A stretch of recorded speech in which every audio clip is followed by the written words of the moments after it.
Eu quero agora compartilhar com você o sexto conselho para revolucionar seu casamento. Um assunto interessantíssimo, um assunto pouco falado, em especial nas nossas igrejas, mas que é relevante para a saúde de qualquer casamento.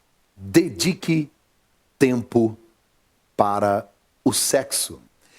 Invista tempo na relação sexual no seu casamento. Isto é muito importante. Quando nós somos solteiros, o diabo faz de tudo para que tenhamos oportunidades de termos relações sexuais.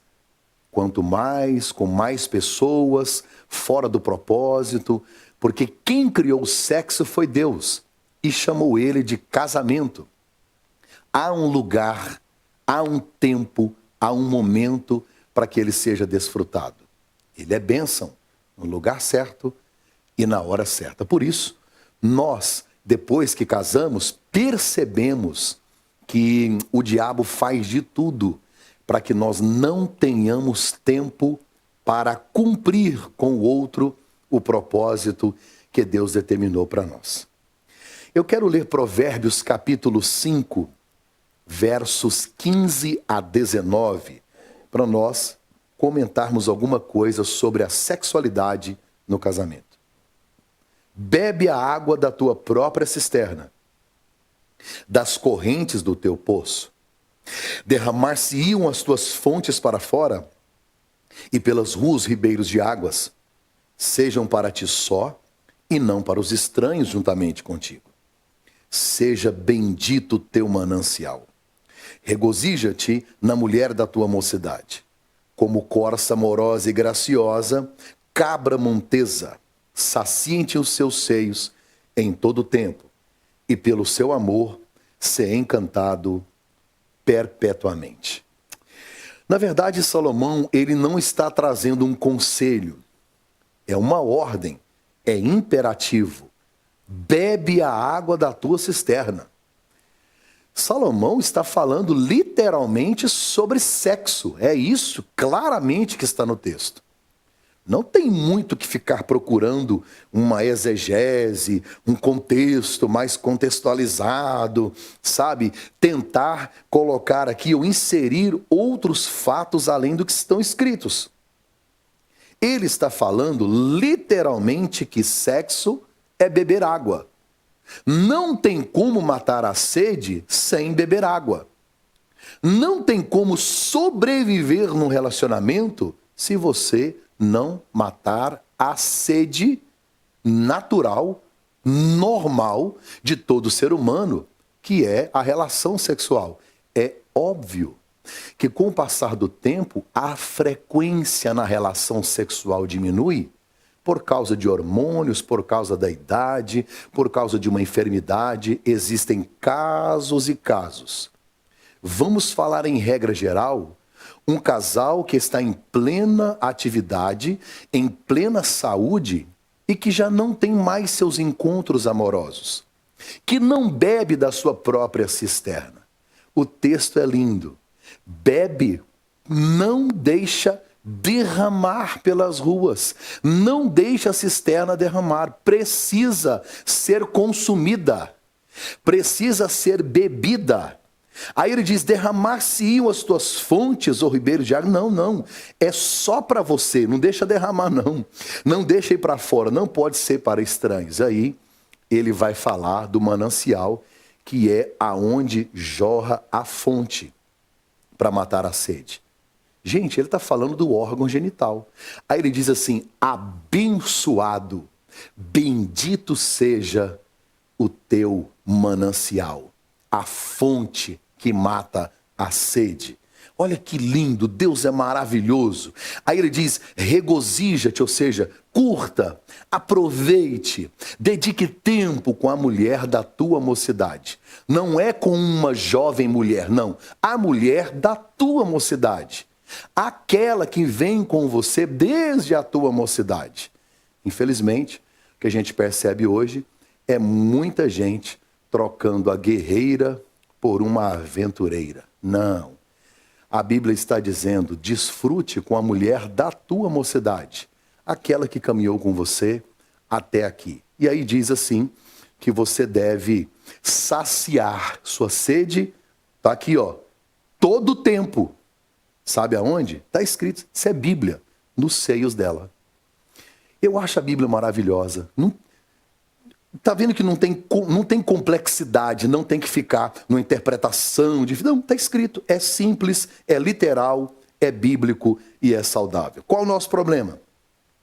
Vivemos no Brasil, tem gente que está assistindo essa aula que não vive, mas eu sei, você é brasileiro, e nós vivemos no meio da indústria do sexo que rende bilhões no Brasil.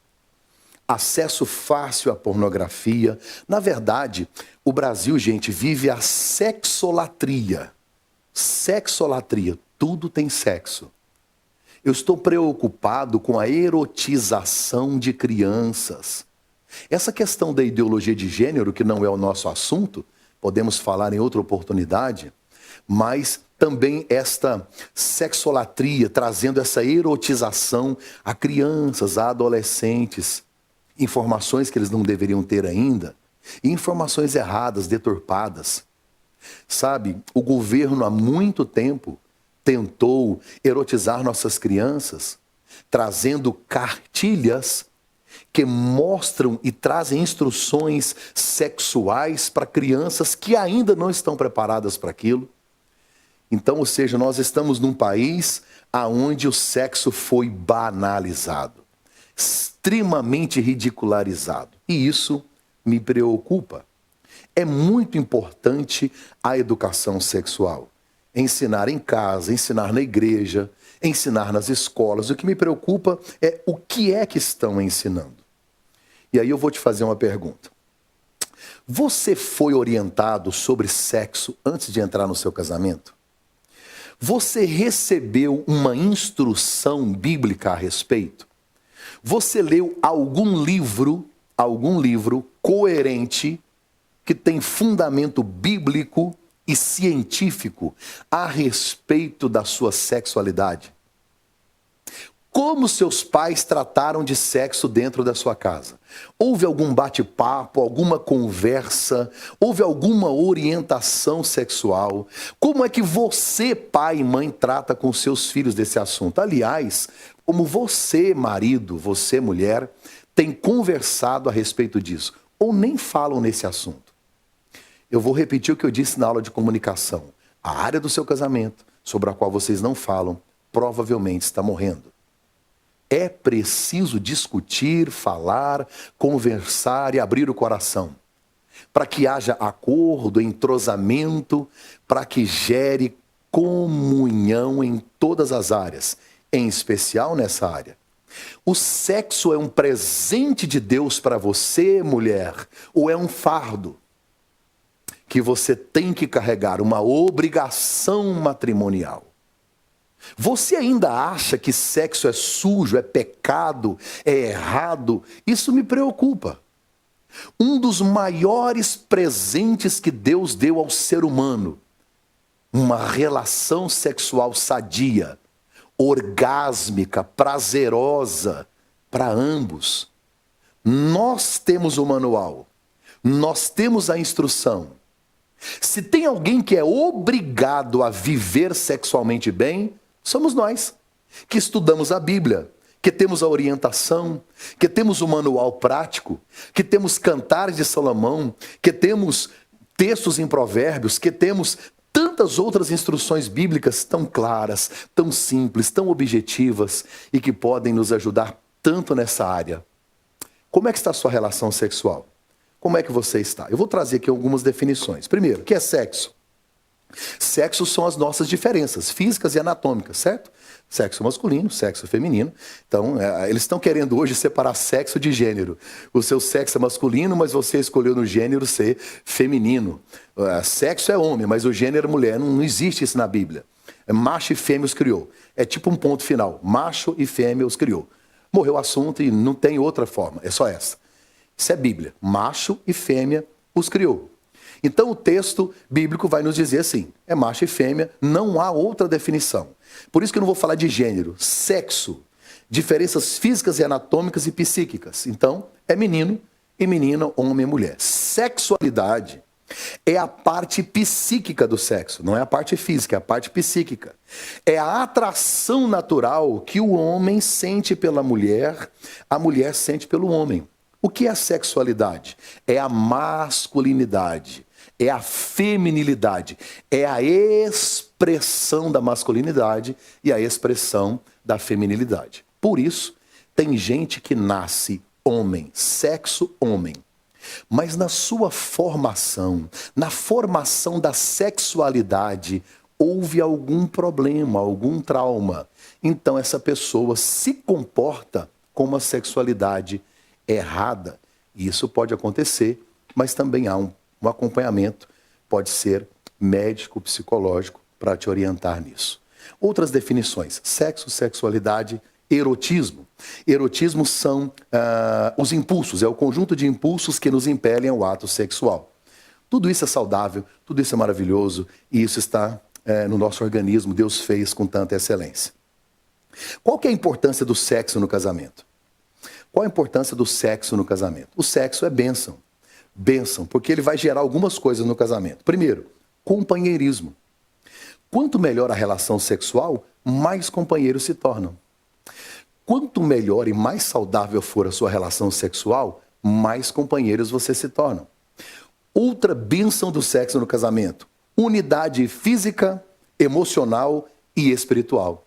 É o que eu disse na outra aula sobre uma só carne. Uma só carne, você só se torna uma só carne, ou tornar-se-ão, é um processo através da conjunção carnal, através do sexo. E aí a Bíblia vai me mostrar que esta uma só carne é uma unidade, ela tem que ser física, emocional e espiritual. Outra bênção do sexo, a procriação. A procriação é vida em amor gerando outra vida. Olha que coisa extraordinária. Olha que coisa extraordinária. Mas também o sexo é importante no casamento para o prazer conjugal. Muitas pessoas antigamente morreram pensando assim, que o sexo era só para a procriação. Era uma obrigação para que pudesse crescer e multiplicar. Mas a Bíblia Sagrada me mostra, em vários textos, que o sexo é para o prazer conjugal. Ser desfrutado por dois que agora são um, entre quatro paredes, vivendo o extraordinário de Deus. Cama não é ringue de brigas. Cama é mesa, banquete de celebração. Isso deve acontecer na sua vida. Cama não é sepulcro de morte, mas tem que ser fonte de vida. É lugar de descanso, é lugar de conforto, de aconchego, mas cama também pode ser lugar de celebração. A Bíblia diz que tem que ser sem mácula, sem mácula. O leito sem mancha, sem mácula, limpo, preparado entre dois que se amam, estão debaixo da bênção de Deus para celebrarem a vida com prazer. Qual a importância do sexo para o homem? Primeiro, para o homem satisfaz seu instinto sexual. Isto talvez seja o primeiro ponto, é muito intenso, é muito forte no homem. Até porque o homem produz a testosterona 10 vezes mais do que a mulher. Então, esse desejo no homem, ele é muito instintivo, é mais forte. Então, talvez ele deseje muito mais do que a própria mulher. E isso é natural, lógico que com raríssimas exceções. Mas para o homem é importante por isso. Segundo, por que é importante para o homem? Satisfaz o seu senso de masculinidade. Um homem que não consegue ter uma ereção, um homem que está com disfunção erétil, provavelmente vai ficar com a sua autoestima achatada. Precisa procurar ajuda. Precisa procurar ajuda, porque é relevante para o homem. É importante para ele tratar da sua autoestima, da sua autoimagem, porque o sexo não só satisfaz o instinto sexual, como a sua masculinidade. Terceiro, por que o sexo é importante para o homem? Porque reduz as tensões, o estresse no lar. Quando eu vejo um homem muito estressado, muito nervoso, muito exausto, provavelmente ele não está tendo boas relações sexuais. Porque o sexo não só faz bem para a pele, o sexo não só elimina as toxinas do organismo, o sexo também emagrece, o sexo também é bênção, é tempo de celebração e alivia o estresse. Acredite nisso, é ciência, foi Deus quem fez. Qual é a importância, então, do sexo para o homem? Por último, aumenta o seu amor pela sua esposa. Você entendeu o que eu disse? O sexo aumenta o amor do marido pela sua esposa. Quanto mais compreendido o homem for nesta área, quanto mais realizado, mais ele crescerá em amor pela esposa. E escute, quanto mais satisfeito sexualmente ele for, mais dependente ele se tornará dela. É um vínculo extremamente forte que se cria nesta questão de uma só carne na relação sexual. Bem, essa é a importância para o homem. Qual a importância do sexo para a mulher? Primeiro, para o homem, não sei se você se lembra que satisfaz o instinto, para a mulher não. Primeiro, satisfaz o seu senso de feminilidade. Quanto melhor, não é quanto mais, não. Quanto melhor o relacionamento sexual, mais a mulher se sente feminina. A autoestima dela, a segurança que ela tem no relacionamento. Outra coisa que é importante, o sexo para a mulher. Assegura-lhe o amor do marido. Talvez seja a forma mais eficiente de um homem declarar amor pela sua esposa, demonstrar que a ama, é procurando-a. Procurando em tempo oportuno, na hora certa, do jeito certo, e fazendo aquilo que Deus ordena ser feito, que o marido cumpra o seu dever. Cumprir o dever não é fazer sexo. Cumprir o dever é satisfazer sua mulher. Fazer sexo, animal faz. Não é satisfazer os desejos da sua esposa, não é fazer sexo. O que a Bíblia está dizendo é suprir necessidades físicas e emocionais. Para isso ela tem que estar satisfeita, porque nós homens gostamos de quantidade. A sua esposa, querido, ela gosta de qualidade. Pastora, minha esposa não gosta de sexo. Gosta, eu sei que gosta. Se o serviço for bem feito, fique tranquilo, querido. A cliente sempre volta. Para a mulher, satisfaz o seu senso de feminilidade, assegura o amor do marido. Aí, em terceiro lugar, satisfaz seu instinto sexual. Ela tem hormônios. Ela tem desejos naturais que todo ser humano tem. Óbvio que para o homem, o instinto é mais forte. Na mulher aqui, a ciência nos diz que está em terceiro lugar. Mas Deus a criou assim, hormônios que Deus fez que precisam ser alimentados. E por último, a importância do sexo para a mulher é que produz relaxamento no sistema nervoso. É aquilo que eu acabei de falar a respeito dos homens, questão de aliviar o estresse, relaxamento no sistema nervoso, melhora a pele. E existem muitas razões para você ter uma boa relação sexual. Sexo não é tudo num casamento, mas um bom casamento não sobrevive sem uma boa relação sexual. Deixa eu te fazer uma pergunta. Como que anda a sua relação sexual? Vocês têm dedicado tempo para isso? Para namorar, para conversar? Há um dia específico em que vocês reservam só para vocês dois? Sexo não começa à meia-noite. Sexo começa às 8 horas da manhã. Com um bom dia, com um café, com 30 ligações e mensagens e ois durante o dia, há todo um preparo. Tem gente que pensa que sexo começa depois que os filhos dormem, fechou a porta, vamos começar uma relação. Não, relação sexual não começa à noite, começa de manhã. Sabe qual é o nosso problema? É que nós estamos tendo tão pouco tempo. Estamos tendo nossas relações sexuais depois de 1 hora da manhã, 2 horas da manhã, oferecendo resto ao nosso cônjuge. Cansados, desanimados, talvez sem muita motivação, coisas rápidas, fazendo de qualquer jeito. Assim não. É preciso reservar um tempo para isso. Por isso, esse conselho dessa aula é: dedique tempo para o sexo. Dedique tempo na relação sexual. Outro ponto aqui da minha palavra, do meu conselho sobre essa questão do tempo, eu quero falar sobre a motivação para o sexo. Motivação para o sexo. Porque a motivação masculina é uma e a motivação feminina é outra. Cantares ou Cânticos capítulo 7, versos 6 a 9. Eu amo a Bíblia. Olha que lindo. Quão formosa e quão aprazível és, ó amor em delícias. Essa tua estatura é semelhante à palmeira. Essa tua estatura é semelhante à palmeira. Ele está dizendo, ela é uma palmeira. Ele está chamando ela de palmeira. E os teus seios, como cachos de uva. Bem, ela é uma palmeira, ele acabou de dizer. Olha o que ele diz que vai fazer com a palmeira. Subirei a palmeira. Gente, será que tem que ficar interpretando, explicando, tem que desenhar?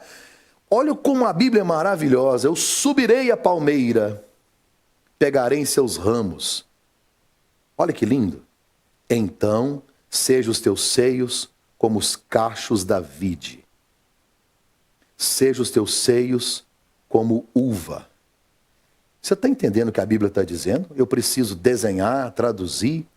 Olha que lindo, depois da vírgula, diz assim: o cheiro do teu fôlego, olha que hálito maravilhoso, como das maçãs. Teus beijos como bom vinho para o meu amado, que se bebe suavemente,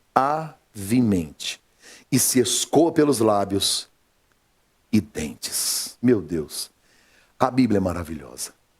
A Bíblia está me falando aqui, nesta relação entre homem e mulher, que algumas coisas são importantes. Aqui, a palmeira é ela, os ramos, né? Pode ser os cabelos, os seios dela são como cachos de uva. Você já sabe o que faz com uma uva, não precisa ficar desenhando, explicando. Olha que maravilhoso, a Bíblia diz que o hálito dela é como o das maçãs, o cheiro das maçãs. Diz que beijá-la é como beber um vinho e deixar escorrer nos seus próprios lábios. Eu amo a Bíblia, porque ela é tão clara, é simples. Sabe, a Bíblia está falando literalmente de uma relação entre homem e mulher. A motivação para o sexo é diferente. A motivação masculina está na visão. Lógico que existem outras, mas em primeiro lugar está na visão. O homem é atraído pelo que vê. Já a mulher é atraída também pelo que vê, mas em primeiro lugar pelo que ouve. A atração do homem é a visão e a atração ou a motivação para a mulher está na audição. E aí eu quero fazer uma pergunta: o que seu marido vê todos os dias? O que seu marido vê? Eu sei que você não vai ficar uma princesa o dia todo dia, toda hora, mas eu acredito que quando vocês dois estiverem a sós, que você reservar um tempo para estarem juntos, que tal ele ver algo interessante? Como é que você tem cuidado disso? Isso é muito especial. Preparar o ambiente, criar um clima, alguma coisa que vá ajudar vocês dois nesse período de namoro. Já que a motivação da mulher é a audição, o que você tem dito a ela? Porque palavras, eu já disse, são sementes. Se você deposita lixo o dia inteiro, não tem como você semear lixo e colher pérolas. É incoerente. Aquilo que o homem plantar, isto quer dizer, é a mesma natureza. Aquilo que o homem plantar, isto colherá. Isso é Bíblia. Não dá para você tratá-la semeando lixo e colher joias preciosas. Infelizmente. O sexo bem feito, a celebração, o orgasmo a dois, ele é colhido depois de uma semeadura que é feita ao longo do dia, ao longo dos dias. É assim que Deus fez. É assim que Deus criou. É assim que acontece.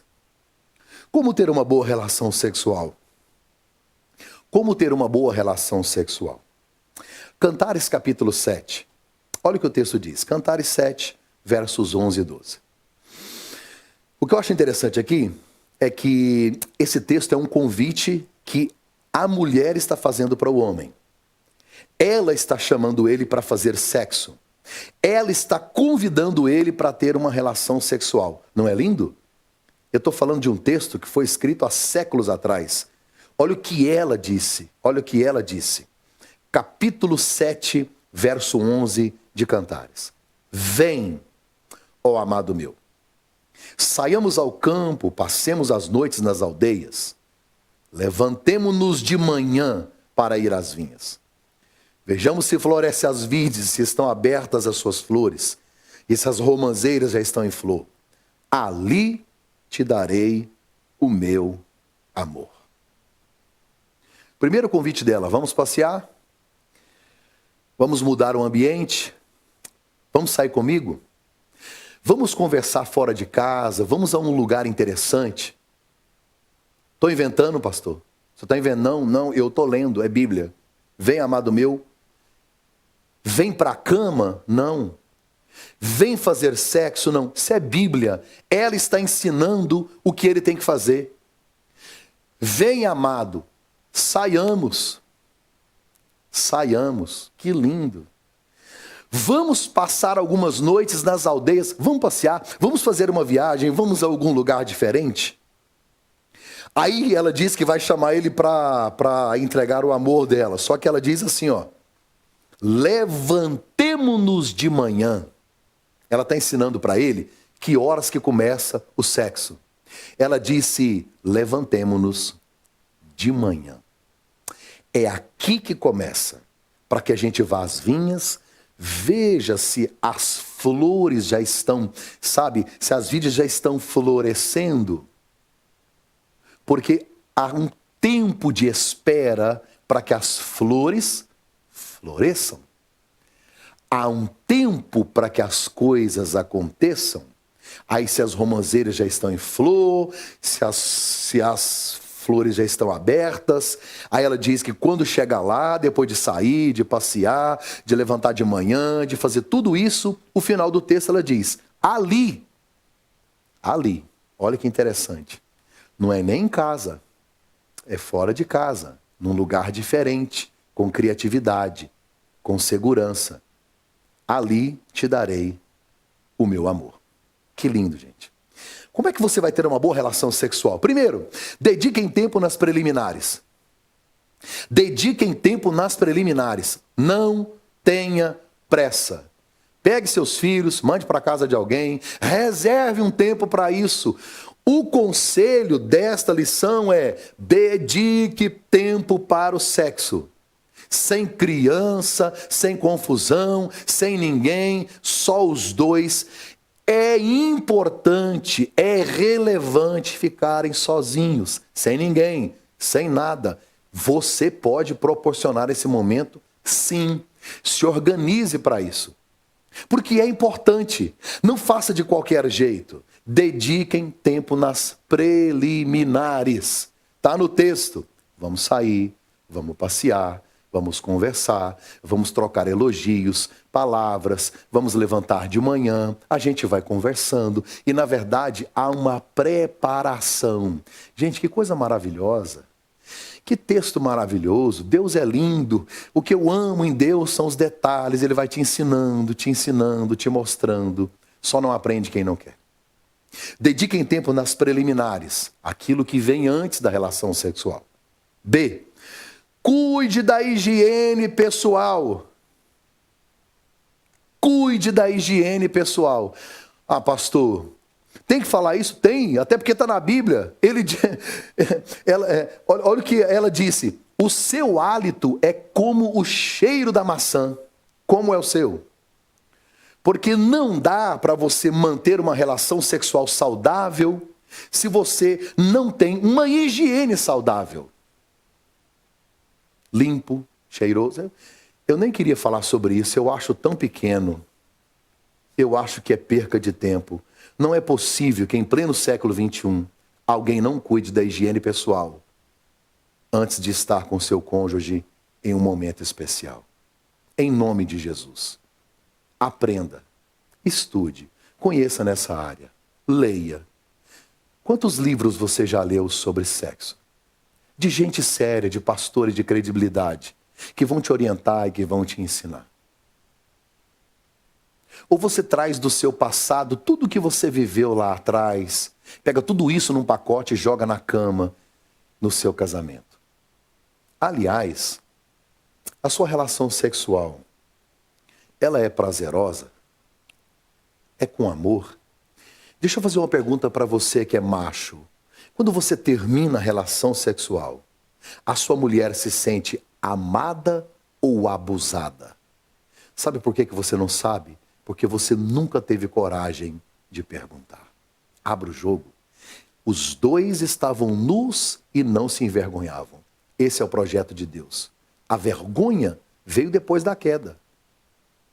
Quando não se tem vergonha e não se esconde um do outro, é como se nós estivéssemos vivendo antes da queda. É a restauração do jardim. Como ter uma boa relação sexual? Dediquem tempo nas preliminares. Cuide da higiene pessoal.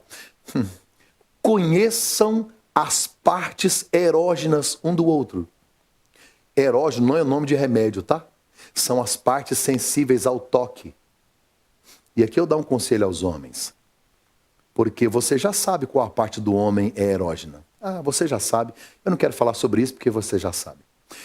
Qual parte da mulher é erógena? Você sabe? Você sabia que quase todo o corpo da mulher é sensível ao toque? E que as partes mais sensíveis ou menos sensíveis depende do dia do mês. Depende do estado emocional ou hormonal dela. E isso é um desafio para nós homens. E é maravilhoso. É incrivelmente especial. Foi Deus quem fez assim. Para quê? Para que ela conduza o marido onde ela quer ser tocada, como ela quer ser tocada, no momento em que ela quer ser tocada. Ela vai conduzindo ele numa relação maravilhosa. Infelizmente, como a comunicação está sendo tão falha, tão deficitária fora da cama, que na cama só há o silêncio, e aí nós estamos agindo como animais. Você conhece as partes erógenas do seu cônjuge? Procure saber, dá uma lida sobre isso. Até porque o que eu estou falando aqui é extremamente superficial. Extremamente superficial. Quem sabe a gente volta no outro curso só nesse assunto. Mas é um dos conselhos. Nós vamos dar aqui 10 conselhos para que você tenha um casamento extraordinário. Esse é um deles. Dedique tempo para a relação sexual. Dedique tempo para a relação sexual. Aí, como ter uma boa relação sexual? Tempo nas preliminares, higiene pessoal, conhecer as partes erógenas, quebrar a rotina. Quebrar. O que é rotina? Tem hora, dia e lugar marcado. Isso é rotina. Aí a relação torna-se monótona. Sabe o que é monótono? Monotonia vem de monotonia. É um tom só. É igual se fosse uma música com uma nota só. Cansa, enjoa. Sua relação sexual está monótona, cansativa, dia, hora e lugar. Sempre a mesma coisa, do mesmo jeito. Pense nisso. Alguns problemas que existem nessa área e que eu percebo que tem acontecido. Primeiro, compulsão. Tudo o que é demais. Tudo que é demais enjoa. Tudo que é muito perde a qualidade. Numa relação sexual, menos é mais. Porque talvez eu, como homem, e você, queiramos quantidade. Esta é uma falácia cultural. Estão tentando nos dizer que isto é maravilhoso. Só que, na verdade, não é a quantidade. É a qualidade. Até porque é uma pitada de saudade que tempera o desejo.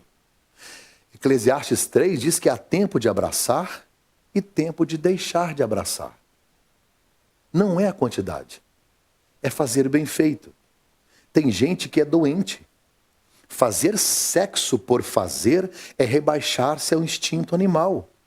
Eu preciso fazer com o propósito do que Paulo nos ensinou, dizendo: o marido cumpra o dever. Vou repetir: cumprir o dever não é fazer, é satisfazer. Se o meu cônjuge não está sendo satisfeito, não estou cumprindo o meu dever. Outro erro que eu percebo nesta área: não estou aqui passando tempo e nem fazendo você perder. Você está olhando para alguém que estudou nessa área. A compulsão é uma realidade nos lares. Quer ver uma outra realidade grave, um erro gravíssimo na área sexual? Greve de sexo.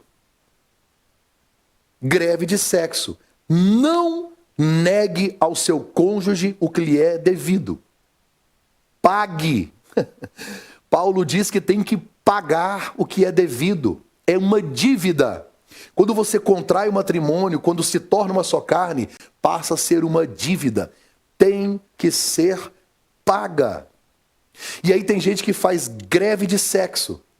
Ou então só realiza ou só concede o ato sexual quando é presenteada, beneficiada, quando o marido lhe faz alguma coisa. Querida, deixa eu te dar um conselho. Quem faz sexo por presente, quem faz sexo por alguma coisa, quem faz sexo por dinheiro, não tem o nome de esposa, é outro nome. Muito cuidado para não fazer isso, você está descumprindo o propósito de Deus. Uma coisa que acontece erradamente, eu percebo em alguns relacionamentos: estupro dentro da própria casa. Acredite nisso. Mulheres que procuram dizendo que são abusadas pelos próprios maridos, até mesmo com práticas de lascívia, de pornografia e tantas outras coisas, que elas acabam tendo que se submeter por causa dos filhos, por causa da igreja, por causa do ministério e de tantas outras coisas. Eu olho para a Bíblia Sagrada e olho para Cantares capítulo 2, verso 14. Essa fase aqui de Salomão, ele ainda é o noivo. Você percebe que ela ainda é uma virgem. E olha como que é lindo o que acontece aqui em Cantares 2 e 14.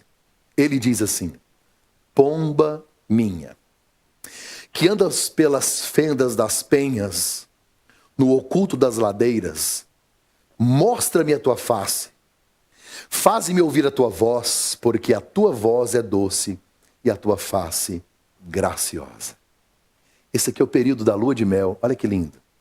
É uma virgem tendo a sua primeira experiência. Ele compara ela com uma frágil pomba, sensível, vergonhosa, se escondendo atrás das penhas. Aí ele aqui no texto a convida para sair do esconderijo.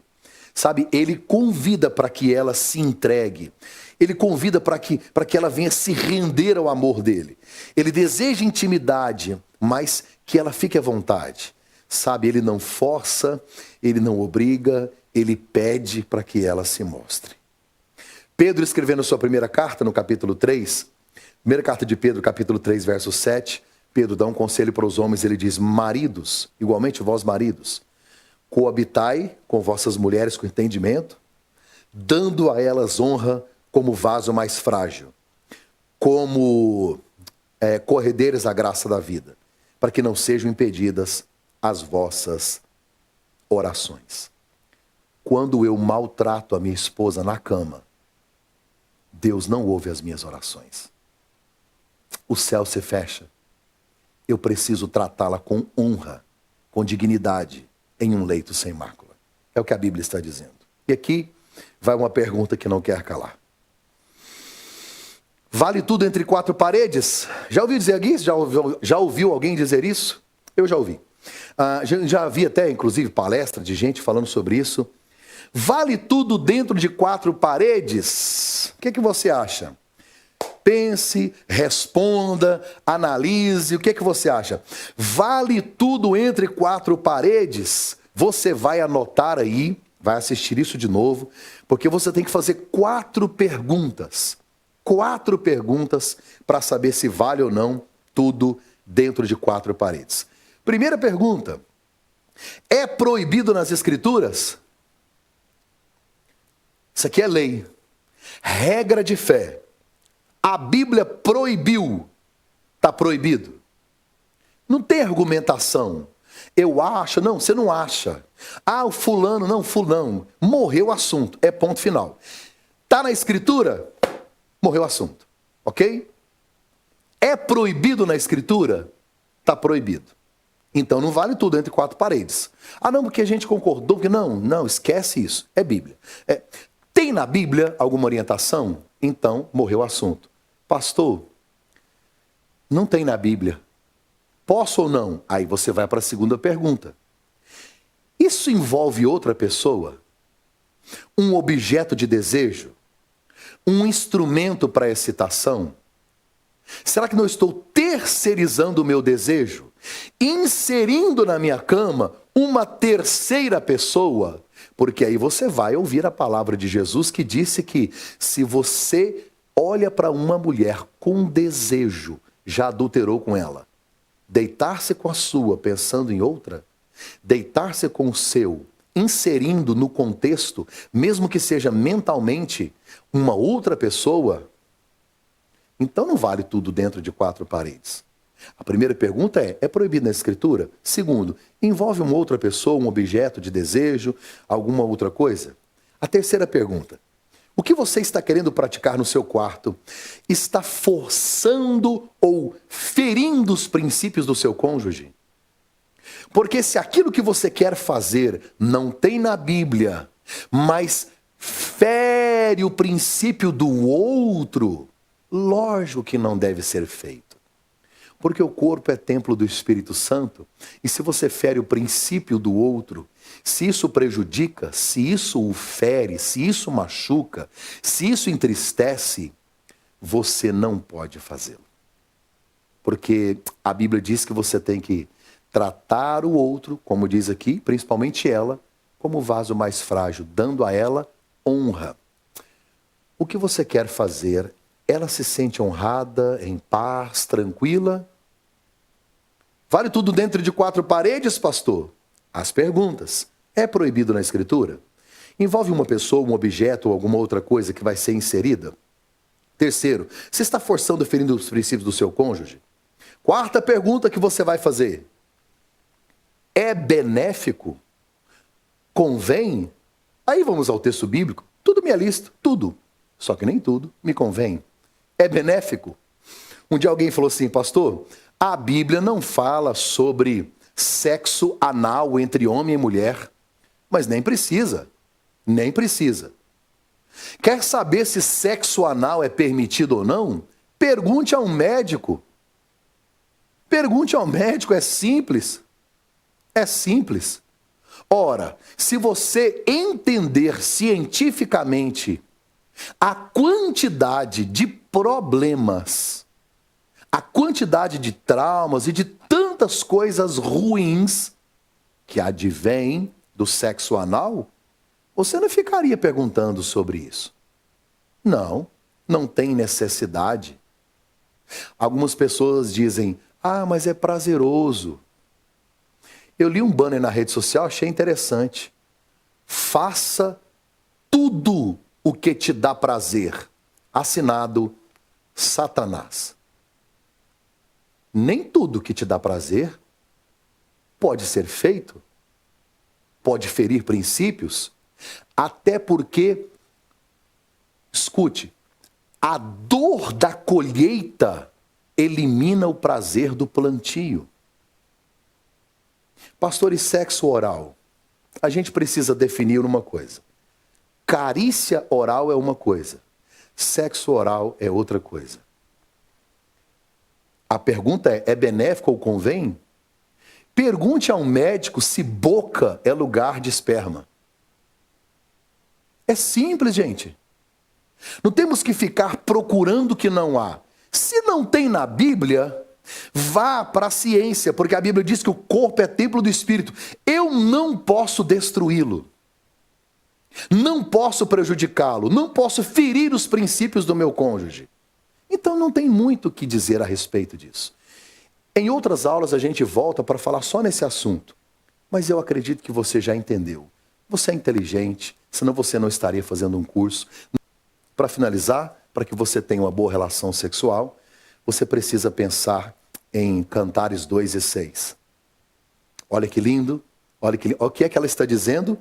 A sua mão esquerda esteja debaixo da minha cabeça e a sua mão direita me abrace. É uma posição sexual, percebeu? Eu vou repetir. A sua mão esquerda esteja debaixo da minha cabeça e a sua mão direita me abrace. Sabe o que ela está pedindo? Ela está pedindo a presença das duas mãos. A esquerda está debaixo da cabeça. A esquerda está falando de carinho, de afago, de cafuné, de toque, de desejo. E a mão direita, que abraça, sabe, está falando de proteção, de escudo, de apoio, de amparo, de suporte, de cuidado diário, de alimento, de provisão. É isso que uma mulher precisa, das duas mãos. Não só a provisão, mas o aconchego. Não só a proteção, mas um afago, um carinho. Ela precisa de um homem que lhe doe não uma mão só, mas as duas. Não numa posição sexual, mas na prática. A esquerda que afaga, que pega no cabelo, que tá o toque, que é o desejo, mas a direita que abraça, que protege, que é escudo, que é apoio, que é suporte. Isso no dia a dia.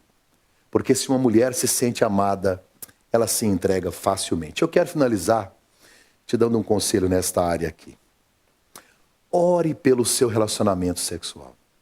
Se foi Deus quem deu, fale com Ele. Se você, querida, está assistindo esta aula e você tem dificuldade, de repente porque foi ferida, foi machucada, procure uma ajuda. Não deixe seu casamento morrer. Não deixe seu casamento entristecer ou diminuir, talvez, a paixão por causa disso. Ok? Que Deus abençoe você nessa área. Eu tenho certeza que você pode ser feliz. Provérbios 27:7 diz assim: a alma farta pisa favos de mel, mas para a alma sedenta, até o amargo do fel é doce.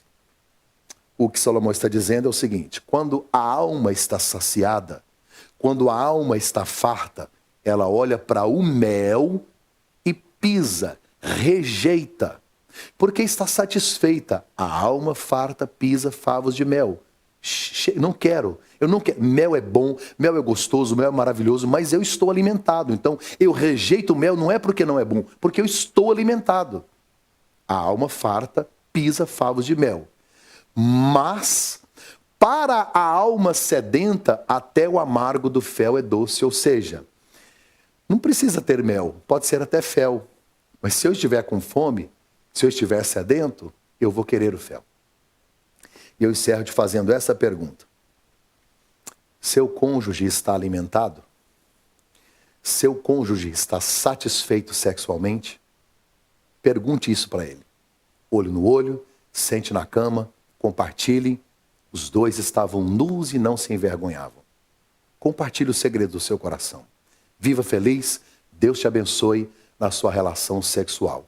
O sexo é um presente de Deus. Deus criou o sexo e chamou ele de casamento. Desfrute o melhor de Deus para a sua vida e celebre o sexo com alegria, vivendo os princípios da palavra de Deus.